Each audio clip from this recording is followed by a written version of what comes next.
வணக்கம். நான் உங்கள் குருநாதன். இது 2025க்கான சனி பெயர்ச்சிக்கான பலன்களை பற்றி பார்ப்போம். அதை பார்க்குறதுக்கு முன்னாடி ஒரு விஷயத்தை பார்த்துடலாம். அது என்னென்னா, நம்ம எல்லாருக்கும் மாதம் ஒரு வருமானம் வரும். அந்த வருமானத்தில் ஒரு சின்ன தொகையை எடுத்து வைங்க. எடுத்து வச்சு உங்களோட ஏரியாவில் ரொம்ப ஏழ்மையாக இருக்க மக்கள் யாராவது ஒரு 2 பேருக்கு அன்னதானம் செஞ்சுட்டு வாங்க. இது மாதிரி ஒவ்வொரு மாதமும் நீங்கள் 2 பேருக்கு செஞ்சுட்டு வரும்போது, உங்களுக்கு இந்த கிரகங்கள்னால ஏற்படக்கூடிய பிரச்சனையிலேருந்து கண்டிப்பாக நீங்கள் மீண்டு வரலாம். கடவுளும் உங்களுக்கு துணை நிற்பார்.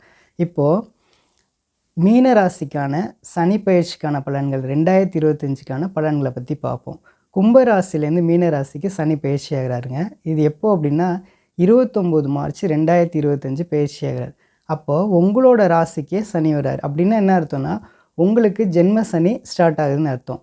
பொதுவாக இந்த 7.5 சனி அப்படிங்கிறதுல அதை 3 ஹாஃபாக பிரிக்கலாம். அதாவது ஃபஸ்ட்டு 2.5 வருஷம் அப்படிங்கிறது விரய சனி, அதுக்கு அடுத்த ஒரு 2 வருஷம் அப்படிங்கிறது ஜென்ம சனி, அதுக்கு அடுத்து ஒரு 2 வருஷம் அப்படிங்கிறது தான் பாத சனின்னு சொல்கிறது. இப்போது நீங்கள் ஜென்ம சனியில் அடி எடுத்து வச்சுருக்கீங்க. பொதுவாகவே இந்த ஜென்ம சனி அப்படிங்கிறது கொஞ்சம் கஷ்டங்கள் கொஞ்சம் அதிகமாக தாங்க கொடுக்கும். அது பார்த்திங்கன்னா ஒரு 30 வயசுக்கு மேலே இருக்கவங்க, அதாவது ஃபஸ்ட்டு ரவுண்டு 7.5 சனிக்குள்ளே வரவங்களுக்கு கொஞ்சம் தாக்கம் கொஞ்சம் அதிகமாக தான் இருக்கும். அதே இது 2வது ரவுண்டு வரக்கூடிய 50 வயசுக்கு மேலே இருக்கவங்களுக்கெல்லாம் பெரிய லெவலில் பிரச்சனை பண்ணாதுங்க. அவங்களுக்கெல்லாம் பார்த்திங்கன்னா நல்லபடியாக இப்போ கொஞ்சம் லைஃப்லாம் செட்டில் ஆகலாம்.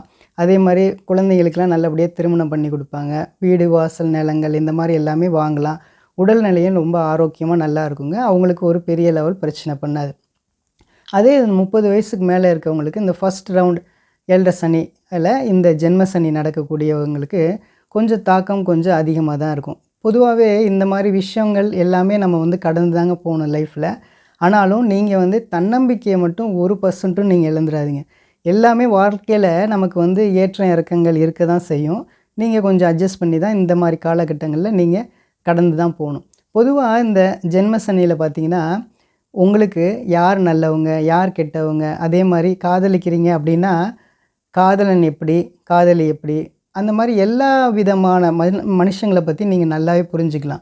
இந்த உலகத்தை பற்றி புரிஞ்சிக்கக்கூடிய தருணமும் இந்த ஜென்ம சனி உங்களுக்கு சொல்லி காட்டிடுங்க. நீங்களும் தெரிஞ்சிக்க முடியும். உங்கள் அனுபவபூர்வமாக எல்லாத்தையும் நீங்கள் தெரிஞ்சுக்கலாம். அதே போல் இப்போ நடக்கக்கூடிய நல்லது கெட்டதுகள் எல்லாத்தையுமே நீங்கள் ஒரு பாடமாக எடுத்துக்கிட்டு அதை வருங்காலத்தில் அதுக்கு அடுத்தடுத்த கட்டங்களில் நீங்கள் இதுலேருந்து ஒரு நல்ல ஒரு லெசன் நீங்கள் தெரிஞ்சுக்கிட்டு உங்களோட வாழ்க்கையை நீங்கள் நல்லபடியாக சிறப்பாக நடத்திக்கிறதுக்கான ஒரு காலகட்டம் தான் இந்த ஜென்ம சனிங்கிறது. அதனால் ஒன்றும் கவலைப்படாதீங்க.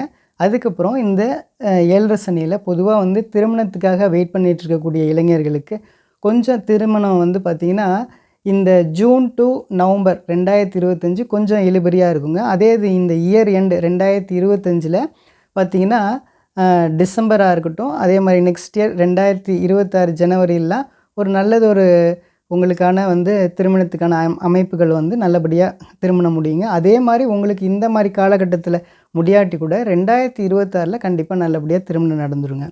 அதுக்கப்புறம் இந்த வெளிநாட்டு வாய்ப்புகளுக்காக வெயிட் பண்ணிகிட்டு இருக்கக்கூடிய இளைஞர்களுக்கு எல்லாருக்குமே இந்த வருஷம் ஜூன் டு நவம்பர் உங்களுக்கு ஒரு நல்ல ஆப்பர்ச்சுனிட்டி கிடச்சி நீங்கள் வெளிநாடு போவீங்க. அதே மாதிரி நெக்ஸ்ட் இயர் பார்த்திங்கன்னா ஜூலை டு டிசம்பர் இந்த மாதிரி காலகட்டங்களையும் உங்களுக்கு நல்லது ஒரு வாய்ப்பெல்லாம் கிடைக்கும்.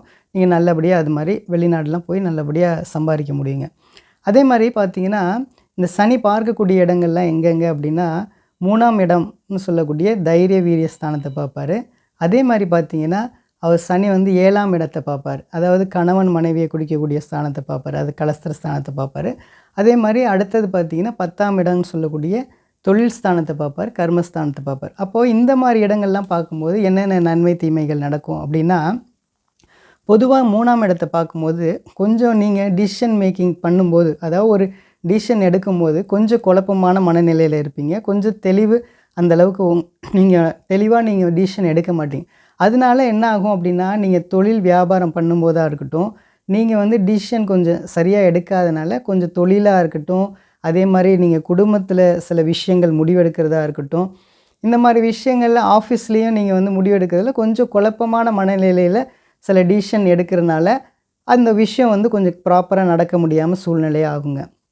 அதே மாதிரி இந்த சனி 7ஆம் இடத்தை பார்க்குறனால உங்களுக்கு குடும்பத்துலேயும் கணவன் மனைவிக்குள்ளே கொஞ்சம் பிரச்சனைகள் வரதான் செய்யும். அதே மாதிரி இந்த வருஷம் ஜூன்லேருந்து டிசம்பராக இருக்கட்டும், அதே மாதிரி நெக்ஸ்ட் இயர் ஜூலை டு டிசம்பராக இருக்கட்டும், இந்த மாதிரி காலகட்டங்கள்லாம் என்னென்னா உங்களுக்கு ஃபேமிலிலேயும் கொஞ்சம் பிரச்சனைகள் வருங்க. அப்போ நீங்கள் தான் வந்து பேலன்ஸ் பண்ணி அட்ஜஸ்ட் பண்ணி போய்க்கணும். ஏன்னா இந்த சனி பயிற்சி எல்லாமே உங்களோட லைஃப்பை நீங்கள் எப்படி பிளான் பண்ணிக்கிறதுக்கான விஷயங்கள் தானே தவிர்த்து இதில் நீங்கள் பயப்படுறதுக்கு ஒன்றும் இல்லை. இந்த மாதிரி காலகட்டங்கள்லாம் கொஞ்சம் உங்களுக்கு சரியான டைமாக இருக்காது அப்படின்னு சொல்கிறனால நீங்கள் அந்த மாதிரி டயத்தில் நீங்கள் ஃபேமிலியில் ஓரளவுக்கு சண்டை சச்சரவாக இருந்தால் கூட நீங்கள் அட்ஜஸ்ட் பண்ணி போய்க்குங்க. அதே மாதிரி இப்போ நீங்கள் வந்து கூட்டு தொழில் பண்ணுறீங்க, நீங்கள் அந்த பார்ட்னரோட ஒரு சில சண்டைகள்லாம் வந்து வர்றது, கொஞ்சம் மனஸ்தாபம் ஏற்படுறது, அது எல்லாமே இந்த காலகட்டங்களில் கொஞ்சம் நடக்க தாங்க செய்யும்.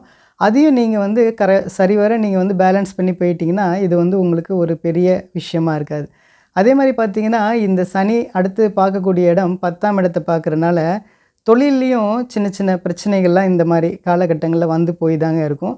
அதையும் நீங்கள் பேலன்ஸ் பண்ணிக்கணும். அதே மாதிரி தொழிலில் சில மாற்றங்கள் வரும்.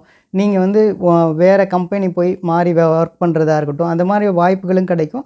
ஆனாலும் இந்த மாதிரி டயத்தில் நீங்கள் வேறு இடம் மாறினாலும் அங்கேயும் போனாலும் இதை விட இன்னும் கொஞ்சம் டென்ஷன் கொஞ்சம் கூட தாங்க இருக்கும். அதே மாதிரி இந்த மாதிரி டயத்தில் நீங்கள் வந்து எந்த ஒரு வேலையும் நீங்கள் வந்து விட்டுற வேண்டாம்.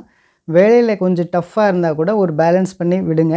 டக்குன்னு அடுத்த வேலை கிடைக்கிறதுக்கு முன்னாடி ஒரு வேலையை நீங்கள் வந்து கொஞ்சம் டென்ஷனாக எடுத்துக்கிட்டு வேலையை நீங்கள் விட்டுட்டிங்கன்னா இந்த மாதிரி சமயத்தில் நீங்கள் கொஞ்சம் ரொம்ப கஷ்டப்படுற மாதிரியான சூழ்நிலை போயிடும். அதனால் அவசரப்பட்டு வேலையை விட்டுற வேண்டாம். அதே மாதிரி நீங்கள் இப்போ எதுவும் பிஸ்னஸ் தொடங்கணும்னு நினச்சிங்க அப்படின்னா இந்த மாதிரி காலகட்டத்தில் பிஸ்னஸ் நீங்கள் புதுசாக தொடங்குகிற ஒர்க்கை இந்த 2.5 வருஷத்தில் இந்த மாதிரியான இதில் முயற்சியிலேயே நீங்கள் இறங்கிட வேண்டாம்.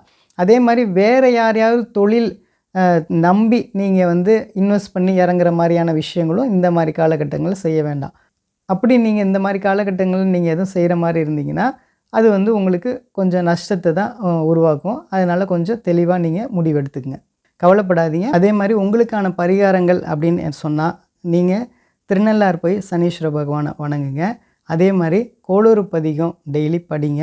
அதே மாதிரி நீங்கள் திருச்செந்தூர் போய் முருகனை செவ்வாய்க்கிழமை போய் வணங்கிட்டு வாங்க. இந்த மாதிரி விஷயங்கள்லாம் பண்ணுங்கள், எல்லாமே நல்லதே நடக்கும். நம்புங்க. நன்றி, நன்றி, நன்றி.